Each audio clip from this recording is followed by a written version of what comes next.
গ্রামের বাড়ি মানেই অন্যরকম একটা শান্তি, তাই না? কিন্তু এই গ্রামের বাড়িতে যেতে পারি না। বছর শেষে হয়তো 2-1 দিনের জন্য যাই, তাও সময় মিলে না। হ্যালো গাইস, আসসালামু আলাইকুম, welcome to my new blog. এটা হচ্ছে আমাদের গ্রামের বাড়িতে যাওয়ার দ্বিতীয় দিন। সকাল সকাল ঘুম থেকে উঠে ব্রাশ নিয়ে নিলাম হাতে, এরপর ব্রাশ করতেছিলাম আর আমার বোন আমার পিছে পিছে ঘুরতেছিল।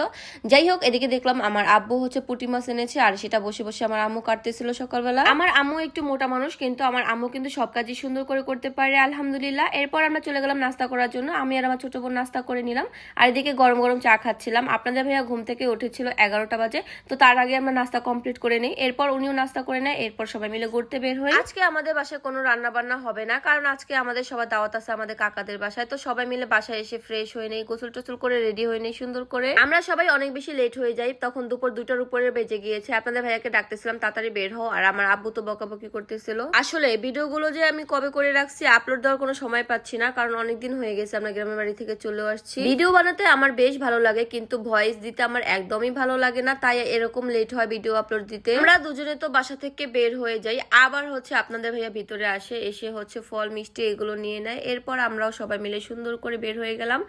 এখন হচ্ছে আমরা চলে যাব আমাদের কাকাদের বাসায়। গ্রামের বাসায় কিন্তু চাচাদের সবাই কাকাই বলে, আপনারা আবার কেউ কিছু মনে করবেন না। গ্রামের রাস্তাগুলো আমার বেশ ভালো লাগে, আপনাদের কাছে কেমন লাগে অবশ্যই এটা কমেন্ট করে জানাবেন। অনেক সুন্দর রাস্তা আর আলহামদুলিল্লাহ মাশাআল্লাহ আমাদের গ্রামের রাস্তাগুলো কিন্তু এখন অনেক বেশি উন্নত করা হয়েছে, অনেক বেশি সুন্দর লাগে। রাস্তা দিয়ে হেঁটে যাওয়ার সময় দেখতে পারলাম এই বাড়িটা অনেক বেশি সুন্দর লাগছে আমার কাছে দূর থেকে, তাই একটা ভিডিও করে নিলাম। আর আমাদের বাসা থেকে আমার কাকাদের বাসা কিন্তু হেঁটে যাওয়া যায়, কারণ আমাদের বাসার পাশাপাশি ছিল তাদের বাসা। যেতে হয় 3 থেকে 4 মিনিট সময় লাগে হেঁটে যেতে। সবাই মিলে কথা বলতে বলতে চলে আসি তাদের বাসায়। এর আগে যখন এসেছিলাম গত বছরও কিন্তু আমি ভিডিও করেছিলাম, তখনও এই বাসায় আসা হয়েছিল আমাদের। তাদের ঘরটা হচ্ছে অনেক বেশি বড়, এই জন্য আমার কাছে ভালো লাগে না। অনেক বেশি বড় বলতে অনেক বেশি বড়।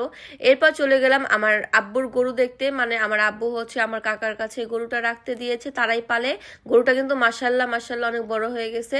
এরপর আমরা চলে গেলাম খাওয়া দাওয়া করার জন্য। আমার কাছে তো ডিম পোলাওটা বেশ ভালো লাগে, আর আপনাদের ভাইয়া তো ঝোল ছাড়া খাবারই খেতে পারে না। সে একটা মুরগির লেগ পিস নিয়ে নিল, সেটা তো অনেক বেশি বড় ছিল। আরো অনেক খাবারের আইটেম ছিল, খাওয়ার সময় ভিডিও করা নিষেধ, তাই আমি আর কোনো ভিডিও করি নাই। এরপর আমরা চলে গেলাম ঘোরাঘুরি করার জন্য, যেহেতু বিকাল হয়ে গেছে, তো ওই বাসা থেকে বের হয়ে আমরা চলে আসলাম আমার নানিদের বাসায়। আমার নানিদের বাসায় আসলে কি হবে, আমরা সে বাসায় ঢুকি নেই, আমরা জাস্ট হচ্ছে নেমে এখানে কিছু ভিডিও এবং রিলস বানাই এন্ড পিকচার তুলি। এখানে কিন্তু ভিতরে সরিষা ফুল ছিল, সেজন্য এখানে আসা হয়েছে মূলত। গ্রামের বাড়ি মানে অন্যরকম একটা শান্তি। কার কার গ্রামের বাড়ি কোথায় অবশ্যই এটা কমেন্ট করে জানিয়ে দেবেন। আমাদের গ্রামের বাড়ি তো শরিয়াতপুর।